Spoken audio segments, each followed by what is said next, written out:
First of all पहली video है YouTube पे जिस पे मैं कोशिश करूँगा कि मैनचेस्टर यूनाइटेड और रेलिवेंट टॉपिक्स पे बात करूँ। हम we'll try and focus on Man United and everything surrounding the club and everything surrounding the issues of the club. I believe it's very important that we as as fans, as fans from not the UK, from everywhere else in the world, how difficult it can be and how frustrating it can be when you cannot be physically present to witness whatever is happening in the club, in and around the stadium, and you feel helpless, your hands are tied, and it becomes really difficult over time to keep supporting your club no matter what. Because if you're a supporter of a team that you're homegrown or that is local, always have the option to pop up in the stadium and do those if there's an issue, raise your voice, create a protest, join rallies, make rallies. It becomes really difficult. Or आज or abhi, at this point of time, it has become really difficult when uh, United is in dire straits. We as fans are in shambles, and we would like to be on the top again, like we were. I think 15 years ago, uh, maybe 12 years ago, 10 years ago. I don't know the exact timeline. 2011 was the last time we smiled, with our hearts out. But then again, you never know what's going to happen with United. The club might get sold. We might, be at the top in the next very year. This year, I don't think it's possible, but we'll keep supporting it. We'll keep, uh, standing behind our club and doing whatever we can to, raise our voices so that everything that we have, connected with in this era of Manchester United uh, stays alive, and we keep on being passionate about it. Nothing about this video will be scripted. We'll keep on talking, about the random issues and the random stuffs that come up about Manchester United. We will talk about other things as well, but I think talking about Manchester United gives me that bit of a kick, at least to start off whatever I'm planning to start. Uh, Firstly, I feel it's very important that as an Indian and as someone who's not supporting the club from the mainlands of the British territory, though I've been there, I have seen the club, I have seen people in and around, I have met legends, and I've seen the club from a very close distance. I have. So I feel really, I feel I am very lucky and privileged to have done that. But then again, um, I also feel very disheartened because right now I'm not there and I don't know when I'll be there next. I have no clue. It becomes so difficult in order to not being there to participate in whatever is happening. I think there is a kind of a protest that is going to be, I don't know, some kind of empty Old Trafford kind of a thing for the Liverpool game. I don't know how successful it can be or it will be, but whatever. We'll start going ahead with the news and seeing how we can uh, read the news and how we can see that whatever is happening for Manchester United is affecting our mental health and everything that we are going through. I think the very first story that is coming in and that should be, coming in very soon is that we have signed Casemiro. So, some of the topics and points that I wanted to create overall was, why are we buying players? It's just an opinion, guys. Okay, whatever I will be doing here is share opinions. It might match your opinion, might not. I don't know, but as a fan, I feel there is some kind of a due diligence that I need to do, and I think I should do. So I think my voice and everyone else's voice, you know, there should be a combination of voices, and we should measure the amplitude of everything, and then we can go ahead and see what suits best for the fans, and then go ahead, and if someday we can have our voices count, made we can make it count, then maybe we will end up with something good with this club At least I have not seen anything like that in the past 10 years. So whatever it is, we will go ahead and speak about Casemiro. Casemiro, one of the best CDMs in the world, right? The best CDMs in the world. Full stop. Problems. He's 30. He'll be 31 in February. I'm not even kidding. He will be 31 in February. I am not sure as to how much of a prime value for the money that we're paying him, 60 million or 59.2 to be exact million pounds, can be squeezed out of him, because we really don't care about money. Glazers don't really care about money. They have the money to spend, but they would not spend it till they actually are held at a gunpoint, right? So we lost to Brighton, we lost to Brentford, and that is why I think the money is coming out, because they want to save their asses, and that is how it is going to go. I don't know if this is ethical business or not, but this is business at the end of the day. If they are thrown into a pit, they'll have to find a way to crawl back. So they are doing that right now. But I would be very happy with Casemiro, very, very, very happy if this would be the cause of last season's decline, and we would have got him in May. But we did not. We chased a player called Frankie de Jong for I don't know for how long. I think we're still chasing him, but that deal is going further and further and further away, and we whatever, man. But Casemiro again is a world class player. In Spain, if I support any team in the La Liga, you only support one club, right? That's Man United. But when you watch games, you feel like supporting teams, right? You feel like supporting teams. Otherwise, there's no point. Like, you can't just watch football and not support one team, right? So what I have done is, like, I have created a bubble for myself. So when I watch a game, I step into the bubble, and that bubble allows me to choose a team. So when I watch a La Liga game, I support Real Madrid, right? I do that. You have to do that in order to keep your football spirits high, and in order to be sane. So I do that. I support Real Madrid when I watch La Liga games or El Clasico or whatever. I like them over Barcelona any day, right? So Casemiro, very important for Real Madrid. But right now, Real Madrid will not have expected that they will get around 60 million for a 30-year-old player. They would not have expected that. He's a CDM. Strikers go in this value. You buy full-fledged strikers. Erling Haaland came at this value. He'll give you goals, and he'll just single-handedly win you games. What is Casemiro going to do? He's just a CDM who is there to strengthen our backbone. But for sure, he'll give you a lot of results. Why not? He will, make our backbone, stand up again, which is absolutely needed. I get it. We need it. But how does it solve our issues? We needed wingers. We needed attackers. We needed to get rid of fucking McTominay. We needed to get rid of Maguire. And we needed to get rid of Fred. We haven't sold anything. We cannot sell Maguire, right? We bought him for 80 million. We cannot sell him. We can offload McTominay. He's on a decent enough wage to be sold out, but no one's gonna buy him. We haven't sold anyone, and the only player that we are, I think, selling is our academy player, who was good, I think, last season. But whatever, we are going to sell him. The only player that we are going to sell him, because no one else is about to buy anything from Manchester United. So we are not offloading players. We are keeping on paying stupid wages to players like Harry Maguire, Fred. McTominay is still on a decent enough wage, but whatever, we're still paying him, right? Whatever. We need to understand that Casemiro coming in will not change our position on the table. It might change a couple of games, couple of decent plays in the field, but that's about it. What we're going to do is, at the end of the game, we'll analyze and put Casemiro on the 10 rating that we have, that hypothetical 10 rating. We'll put Casemiro on 7.58. Ronaldo will be up there from 6 to 8, anywhere in that range. De Gea, I don't know, he had a bad game last day, but he'll be there from the 6 to 8 range. Maybe 9, maybe 10. Same with Ronaldo, maybe same with Casemiro. And everyone else on the team will be shite. They'll be garbage. They'll be fucking awful.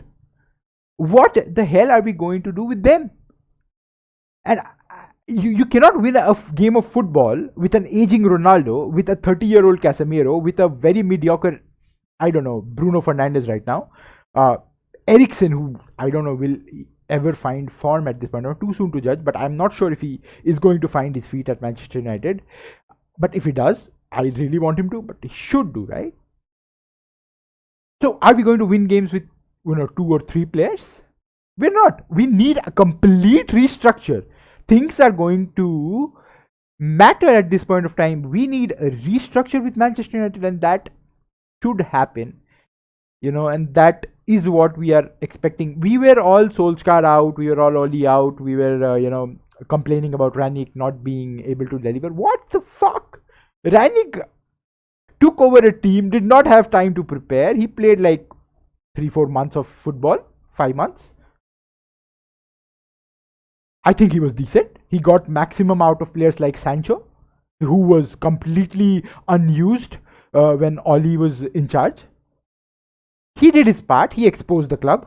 He exposed the rotten environment at the club. He did that, right? I don't know if that is something that we should consider, but I consider it. If he would not have pointed out these things, we as fans would be delusional. But he's there, he's on the seat, he knows what's going on behind the scenes, and he's just telling in front of everyone in the media, in the press conferences, that this teams need a rebuild. He said 10 players at least need to come to in order to rebuild this team. What have we got? We've got a center back who wasn't even, I don't know, is he a first choice? Martinez, I don't know. We got a backup, Malacia, who is a backup, right? He's not starting for United. What else did we get? We get Ericsson in free. We get him from Brentford. He's free. So I don't think we paid something money. If we would have paid, I think 5-10 million, I would still not complain. But he's still a decent enough player, at least for free, right? Are these the signing that United want to be competent with and confident with, and then go ahead and win games? Dude, this is Premier League. This is not your French league. This is not Serie A. Serie A still competitive. I think United will still not win games in Serie A, but when Brighton and Brentford school you, they just school you. They just teach you how to play football for 90 minutes straight. There are problems, buddy. There are genuine problems that are that need to be addressed, that are visible, and we don't know what to do with it. Maguire is still our captain. He'll be captaining a side with Ronaldo, Varane, De Gea, Casemiro on the team. He'll be captaining that fucking team. Oh my god. Have you seen him play football? I don't know, man. I don't know. I have seen enough of that player for one full year to not watch him like for a single minute again. He's absolutely garbage. And I don't know what else to say for it. I don't know what else to prove what he has to prove. I don't think he can play football. At the most, he's Premiership level. He's not like Championship level. He's not Premier League level. He's not. McTominay, dude, what? Footballer, right? You're getting paid for professional football in the Premier League? Really, dude? Okay, fine, man. If my knees were right at this point of time, if I did not have that one bad injury, maybe I would have been a better footballer. Who knows? I'm just kidding. I would not. But if I can make comparisons, then it's a bloody mess. Fred, he has that. He has that. I don't know. Does he play bad for Brazil? No, he's very decent. With United jersey on, he just becomes garbage. I don't know. Is the position? Is the manager? Is the environment? But he's pretty garbage for United. We keep selecting him. We don't give Donny any time. I don't know if he deserves time or not, but he hasn't really got any time for us to prove that he, for him to prove that he needs the time to settle in. He has no settle in time. I don't know what to do. I don't know. I heard reports of certain players having obligations in their contract that need to play certain minutes, and if they're not, United need to play a heavy sum of money to them or whatever. So the manager is contractually obligated to start these players. Holy fuck! Mind blown. Maguire, you need to start him. Fucking Gareth Southgate came out and said Maguire is one of their bests. And they have Walker. They have John Stones. They have Calvin Phillips.